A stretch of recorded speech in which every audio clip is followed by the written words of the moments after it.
Davy. I'm awesome. And welcome to Davy's Awesome Wrestling, where I review wrestling-related things, all from the perspective of a fan, not an insider. And this week was WWE's Crown Jewel 2022, yearly event they hold in Saudi Arabia. Let's get into it. The opening match, the grudge match, Bobby Lashley versus Brock Lesnar. As we know, they had a match last year at Royal Rumble. It was very disappointing. Then recently, for no reason, Brock Lesnar decided now he wants to take on Bobby Lashley, cost him the United States Championship, and here we are. Honestly, I was a little excited for this match because I talked about it a lot last year that I really feel like this match should have been a WrestleMania match. Just a big blood feud between two guys who were big, had stellar amateur wrestling careers, had stellar MMA careers, and now just want to prove which one's the best. But this wasn't much of a match. Like, it wasn't just a short match, it was just not much to it. Bobby Lashley right out of the gate attacked Brock Lesnar. Bobby Lashley dominated Brock Lesnar through most of this match. I mean, Brock Lesnar got in some offense, but this match was mostly Bobby Lashley, especially because he got several spears and even got him in a hurt lock, which made it look like he was going to win, until Brock Lesnar pulled what I refer to as the Bret Hart-Roddy Piper finish that we remember from WrestleMania 8, when Roddy Piper had Bret Hart in the sleeper hold, and Bret Hart got to the turnbuckle, climbed it up, and pushed himself off, and getting himself into a pinning predicament, winning the match. That's what Brock Lesnar did with Bobby Lashley in the Hurt Lock. Squeaked out a victory by pushing himself off the turnbuckle and getting him in a pinning position. So Brock Lesnar wins, even though, again, the one who was really dominating this match was Bobby Lashley. And of course, afterwards, Bobby Lashley, pissed off, beat the crap out of Brock Lesnar, putting him in the Hurt Lock until he passed out. Like I said, though, this match in and of itself wasn't much of a match. It really was just Bobby Lashley being strong and Brock Lesnar getting lucky. Still very disappointing, and honestly, I kind of hope they don't try this again, even though it looks like they're going to, because the momentum has been killed. What we wanted to see should have been given to us like a year ago, and they failed to do that. And this match, it didn't live up to the hype we were hoping for in that match either, so honestly, I'm only giving this one a 2 out of 5. Yeah!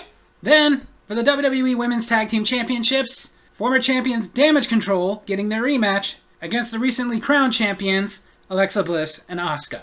It was good, playing back and forth between the two teams, you know. Plus, you had a drama of Asuka's knee getting injured in the match. And it looked like the champions were about to retain as Alexa Bliss was about to get Twisted Bliss from the top rope, but then Nikki Cross came down and attacked Alexa Bliss, giving Dakota Kai the ability to pin Alexa Bliss, and Damage Control regains the championships. Like I said, it was good. It wasn't great. It wasn't even their greatest outing. But I do like that Damage Control feels more like a real tag team, which is what I've been saying the women's division has been lacking. So, this one I would give easily a 3 out of 5. Yeah! Then a steel cage match between Karrion Kross and Drew McIntyre. I mean, it was awesome. I mean, it's a cage match. There's not much you can do to screw up one of those. Okay, you can, but it's kind of hard. There were some cool spots in it, like when Drew McIntyre suplexed Karrion Kross from the top of the cage. And then, funny enough, the whole point of it being a cage match was to keep Scarlett from being able to interfere, which didn't work, because as soon as McIntyre got the door open because he was about to walk out, she sprayed him in the face, like the last match he had had with Karrion Kross. But even with Scarlett doing that, interfering on behalf of Karrion Kross, it wasn't enough to get Karrion Kross out of the cage before Drew McIntyre, who won this match. Now, honestly, it wasn't the most impressive cage match I ever seen, but it was actually much more impressive when I found out later that Drew McIntyre was apparently very ill during this match. So good effort that he put on as good a match as he did, despite the fact that he was very, very sick. However, that being said, it was still a cage match, and we still expect more from a cage match. Still good. Wouldn't say it was great, but it still very easily got a 3 out of 5. Yeah! And then the 6-man tag of the Judgment Day versus the OC. It was good, but again, this was nothing thrilling. It was just a pretty standard 6-man tag team match. And its ending was extremely predictable. Basically what everybody was banking on, which was that Rhea Ripley would get involved and cost the OC the match, which is exactly what happened. Styles was about to go for the phenomenal forearm, and she picked him up and electric chaired him. Then threw him in so Balor could get the coup de grace and the pin, making Judgment Day the winners. What I will say was good about it, though, is the continuing story, because the next night on Raw, OC realizing they need a female to take care of Rhea Ripley, and out came Mia Yim. So the match itself, plus the continuing story, another solid 3 out of 5. And then the match that absolutely nobody was excited to see. Omos versus Braun Strowman. Now, nobody was expecting much out of this match, and let me tell you, it lived up to our non-expectations. It was bad. It was freaking terrible, like every match almost has. Like, Braun Strowman himself isn't bad as a wrestler, but he's obviously never going to be like that great technician wrestler who can have a great match with anybody. He's the strong man. If he's got the right opponent, he can have a pretty good match. Honestly, I don't think a whole lot of people could have a good match with Omos. He's just a big, clumsy oaf of a wrestler. This match was reminiscent of watching The Undertaker versus Giant Gonzalez, or watching The Big Show versus The Great Khali. It was something that people think they want to see because, two big giants coming together. It's going to be a monster fight like Godzilla versus King Kong, but it's not. In this case, it was just one guy, Braun Strowman, who's pretty good, versus someone who the only way he's going to have a good match is if he actually lights one on the first strike. Honestly, I'm glad that with Triple H taking over the reins, a lot less emphasis has been put on Omos. We're not really seeing him all that much anymore. He's not being pushed down our throats like he was when Vince McMahon was there. Honestly, though, I kind of feel like it's a failed experiment. They need to let it go. Like Giant Gonzalez and what took them way too long for Great Khali. He's just not good. He's big. That's it. And being big nowadays is not enough to entertain us. The only good thing about this match is that they did not put Omos over. Eventually, Braun Strowman did get the power slam and the win. So that is enough to give it a 1 out of 5. And then for the Undisputed Tag Team Championships, the Usos defended their titles against the Brawling Brutes. First of all, again, a little irritated that the champs came out first. I know I'm a little too old school sometimes, but I'm sorry, the champs are supposed to come out last. But aside from that, it was a good match, but I don't think for 1 minute that anybody believed that the Brawling Brutes were the ones that were going to leave with the championships. That aside, though, it was good. It wasn't great. I honestly don't feel like the Brawling Brutes really complement each other as a tag team. I've never been that impressed with Rich Holland, and Butch, honestly, in my opinion, should be going after singles titles, because I know he's small, but man is he good. The most impressive part of this match was when the Usos got the 1D on Butch from the middle rope and got the pin. But, like I said, it was still pretty good, but just standard. I would give it a 3 out of 5. Yeah! And then finally a match that would take it to another gear. The last standing woman match for the Raw Women's Championship between Bayley and Bianca Belair. This match was awesome. Like a typical last man standing match, or in this case woman, plenty of weapons, plenty of brutality. No blood, because WWE still has the no bleeding rule. But they put in their own stuff that was pretty cool, like when Bayley tried to win by trapping Bianca Belair in a big case.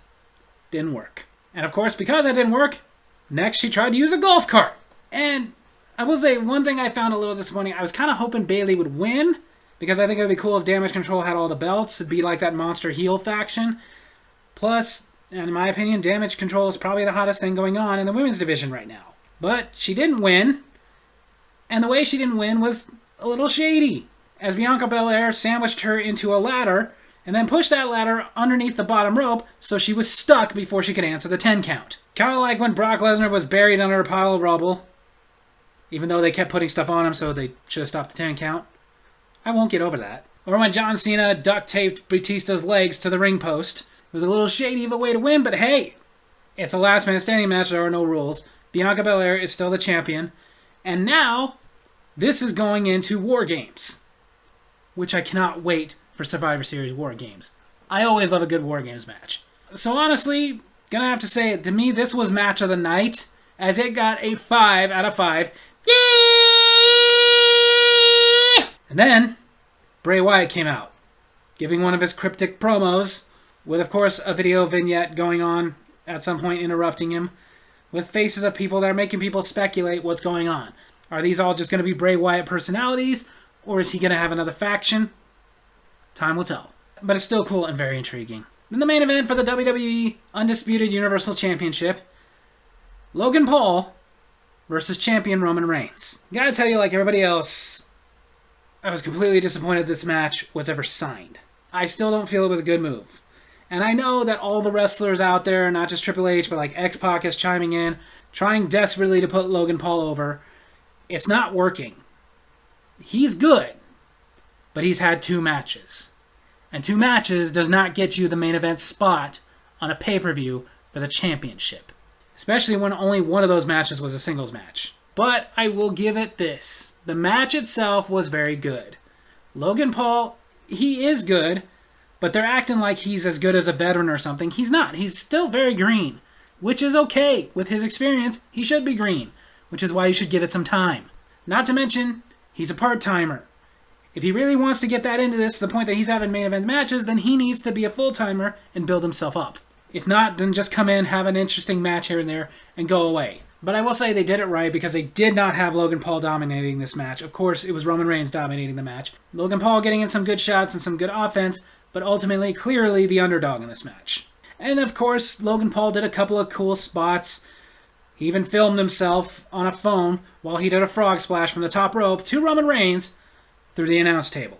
And for some help against the rest of the bloodline that would be there, of course, Jake Paul came out, boxer and Logan's younger brother. And of course, though, despite his help from Jake Paul and despite his big moves, like everybody predicted, Roman Reigns got the win.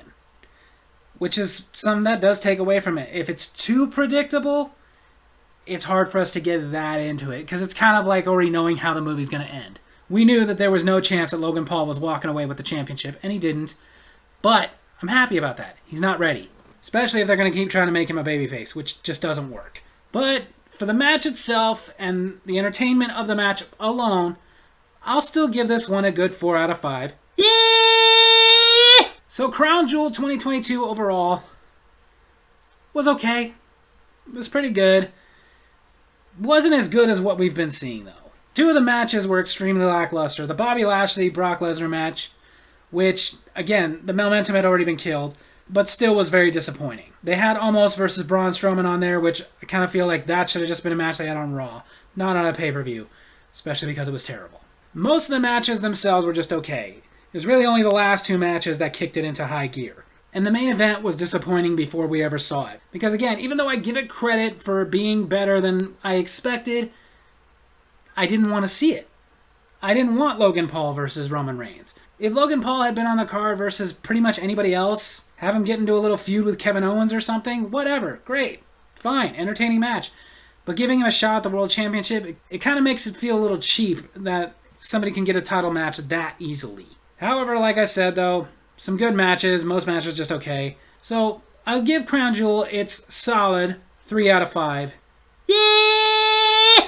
So yeah, but that's my wrestling video this week. I hope you guys enjoyed it, and if you did, make sure to hit like, hit subscribe, hit that little bell so you get notifications when I post the videos, and leave a comment. Tell me what you thought of Crown Jewel 2022. Love you guys.